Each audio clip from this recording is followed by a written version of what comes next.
That plane crash that killed 157 people in Ethiopia. It all happened just minutes after takeoff, and just moments ago, investigators found both of the crucial black boxes. Here's what we know right now. Those 157 people on board were from 35 different countries, 8 of them Americans. The Ethiopian Airlines flight lost contact with air traffic control just 6 minutes after takeoff, crashing and killing everyone on board. It was the same brand new plane, the same model that crashed in Indonesia in October. The NTSB and FAA are now assisting in the investigation. And airlines around the world are grounding that Boeing jet, 100 in China alone. Our senior transportation correspondent David Curley starts us off with the latest. Good morning, David. Good morning, George. Finding those black boxes a big breakthrough, but some countries and airlines are not waiting to find out what is on those boxes. They are grounding their fleets of these 737 MAXs as of this morning. They say there are too many questions that they want solved. This morning, the deadly mystery in Ethiopia, a scene littered with airline napkins and safety cards. This second crash of a new 737 leading to a grounding of jetliners around the world. China ordering that the country's fleet of nearly 100 MAX 8 jets not fly until more is known about why the 157 people died, including 8 Americans. The Ethiopian Airlines CEO visiting the site, his airline grounding its 4 other MAX 8s. We are very, very saddened. Our heart is broken for this tragic accident.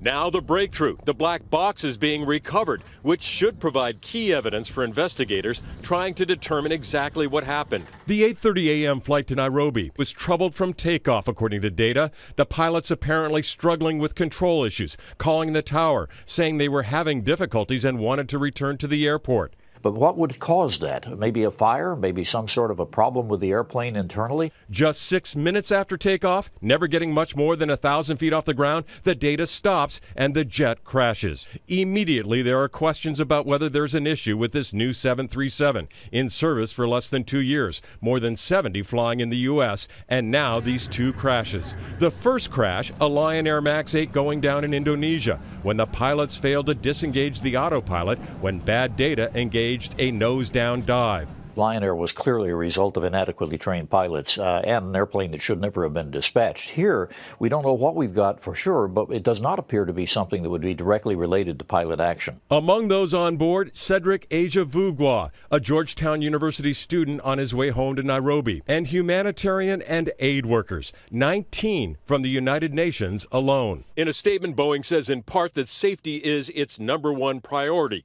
adding that the investigation is in its early stages. When asked about the groundings, Boeing says it does not have any basis at this point to issue new guidance to airlines. There are 3 U.S. airlines, American, Southwest, and United, that are flying this 737 derivative. When asked about the groundings, Boeing said it is too early for it to issue any further guidance to the airlines. A lot to learn from those black boxes. Cecilia? David, thank you. So let's bring in ABC News contributor, former Marine fighter pilot, and aviation expert, Colonel Steve Ganyard. Colonel Ganyard, good morning to you. We heard in David Pete's piece just now, just 6 minutes after takeoff, the data stops. What does that tell you about what might have happened here?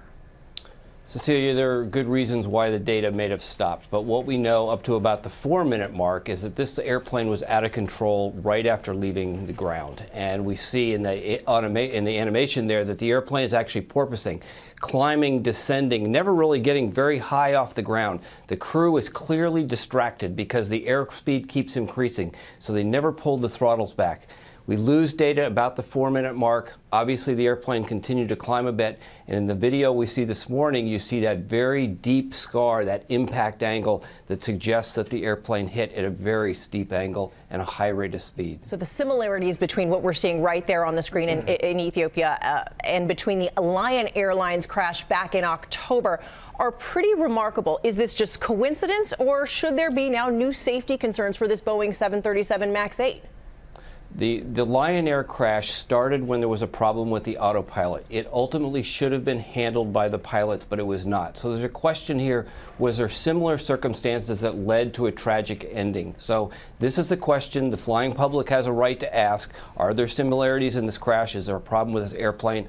I don't think there is, but it's good news this morning. We'll get the black boxes, we'll get them read quickly, and we'll find out whether this was an airplane problem or a problem with pilot control. We are seeing this morning a number of international carriers grounding this specific plane. So far, American carriers are continuing to express confidence. Should these planes be grounded? There's no evidence right now, Cecilia, to ground these airplanes. So again, getting to the black boxes, finding if there's something out about a problem with this airplane. But I think in talking to friends who are pilots at both American and United, U.S. carriers are not seeing any problems, any anomalies with this airplane. I think that ultimately the airplane will be cleared, but we do need to find out what caused this mishap, make sure that it never happens again. All right, Steve Ganyard, thank you. Hi, everyone. George Stephanopoulos here. Thanks for checking out the ABC News YouTube channel. If you'd like to get more videos, show highlights, and watch live event coverage, click on the right over here to subscribe to our channel. And don't forget to download the ABC News app for breaking news alerts. Thanks for watching.